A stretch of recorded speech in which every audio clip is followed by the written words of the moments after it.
What's up everybody, Kier Gomes here, and welcome back. A little bit of a different location today. This is actually the same place that we shot the Orbit V5 review a couple of months ago. If you haven't seen that, I would highly recommend it. It's an awesome video, and I'll link it down below.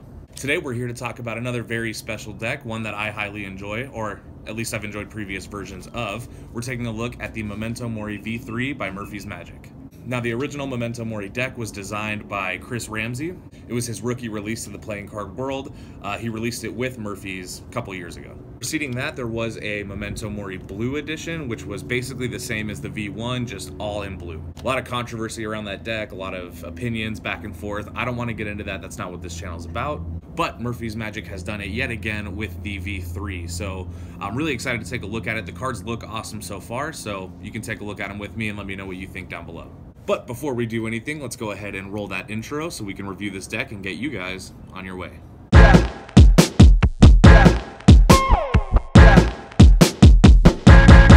Let's go. Alright guys, sorry about that. I had to move locations. There's like 150 people out walking their dogs in this park right now, so I guess that just goes to show you what you get for filming on a Saturday. Alright, so let's get to the cards. If you guys have seen the Memento Mori V1, you already know this tuck box basically looks the exact same. A few differences, the biggest one being instead of a white cardstock on the box, it's primarily this charcoal gray. It almost looks black. I think the intention is for it to be black, but in person it looks more like a charcoal gray. It's very thin too. Definitely not a very durable tuck case, I can tell you that right off the bat. But it does have an embossed low poly skull on it that wraps around to the back. This looks almost identical to the V1 Memento Mori. The skull is forward facing though, whereas before it was tweaked to be facing more at a 25-degree angle. Looks pretty good, definitely fancy. So if you're into cards specifically for the tuck case, this might be the one for you. Inside the tuck flap just says Memento Mori in pink. No writing on the sides, front, or back. There is some ad copy for Murphy's Magic on the bottom, keeping alive that low poly design. Inside the tuck case, there is a very understated and minimalistic pattern. You can see it's just kind of like these light gray lines. I doubt if anybody would even really notice that. I don't know why it's there. It doesn't do anything. Let's look at the cards. So the back design should look extremely familiar. It looks, again, basically just like the Memento Mori V1, only you do get this forward-facing skull instead of a sideways-facing skull. Also, some of the colors have been changed. So the original Memento Mori had like greens and yellows in it, as well as these blues, pinks, and purples. This deck just sticks with the pink to purple to blue tone. Looks really good. I would have liked to see more color in the back design. I really liked how the Memento Mori V1s in a fan, you could just see tons and tons of color. These still look great in a fan, but they're a little bit on the subtle side just because the colors don't change. You're gonna get two almost identical Jokers. It's got this low poly design of an hourglass on it. The only difference between the two is that one of them says Tempus Omnia Revelant.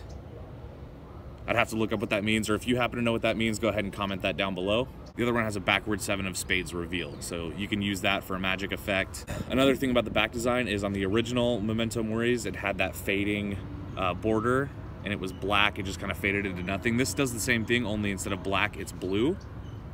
And you can see it just fades into having nothing in the corners, which I think looks really, really good. Now, almost everybody has seen the original Memento Mori, so I'll spare you some of the details. The pips and indices look almost the same as the V1. The black has been swapped out for purple, and the pips and indices have become this low poly design.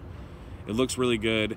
Probably not the best for Magic, but definitely good for card flourishing, and I mean, even gameplay, it's pretty easy to recognize. Now, the cards that were red have now been swapped for pink, and it's kind of this pale pink with purple edges on it. That also looks really, really good. Looks exactly the same as Memento Mori V1. If you have that deck and you want a closer look at what these look like, you can really just pick that deck up and it's gonna look the same. As far as quartz go, probably the least recognizable quartz I've seen on a deck of cards, especially a deck of cards designed by a magician. Very, very difficult to recognize these court cards. I would not recommend using this deck for Magic solely, if nothing else, because of that. Now, the last deck of Memento Moris, I don't remember what the ad cards or gaff cards were that came with it, but I'm pretty sure there were no gaffs. It just came with 2 ad cards. There was like one, it was black and white, And then there was the other one that had a little blurb from Chris Ramsay about why he designed the deck, which was super cool. I really liked that. This deck, because it's not by Chris Ramsay, it doesn't require as much explanation. These cards have blown up. You do get a Queen of Hearts fading into a 7 of Clubs. You can use this for magic tricks. And of course you get a double backer, always good. Now, as far as the handling of the cards go, I have not even shuffled this deck yet. I haven't worn them in, but I can tell you right off the bat, they are extremely thin.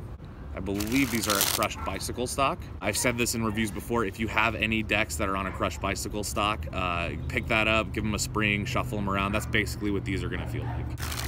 Or would I use this deck for Magic? Probably not. In fact, definitely not. It's a great deck of cards. It looks really cool. I absolutely am not disappointed with how these cards came out. However, a little bit difficult, a little bit busy for Magic. I would not recommend trying to do a Magic effect with this. Like I said before, the court cards kind of ruin that for you. Fans look really cool. The pink and purple. I liked the way that the V1 Memento Mori fanned more, but you can see here the kind of pink and purple that really comes out. If you were to fan like half of this deck, like just take half the cards off and fan them, I think you get a really, really impressive fan. See what a giant fan looks like.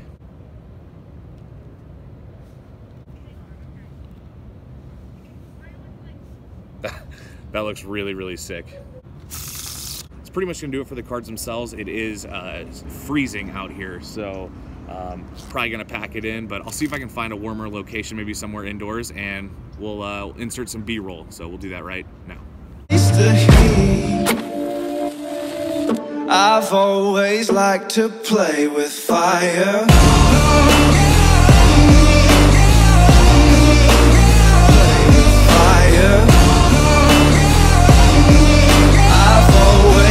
To play with fire. All right, guys, well, that's pretty much gonna do it for me for my review of the Memento Mori V3. If you're interested in picking up one of these decks for yourself, I would go to murphysmagic.com or any authorized Magic retailer. I believe right now they're running for 11 or 12 bucks. And if you haven't yet, please feel free to go check out the new giveaway I'm doing. I'll go ahead and link it below in the description, and leave me a comment letting me know what deck you would like me to review just for you. Peace, guys. Fire.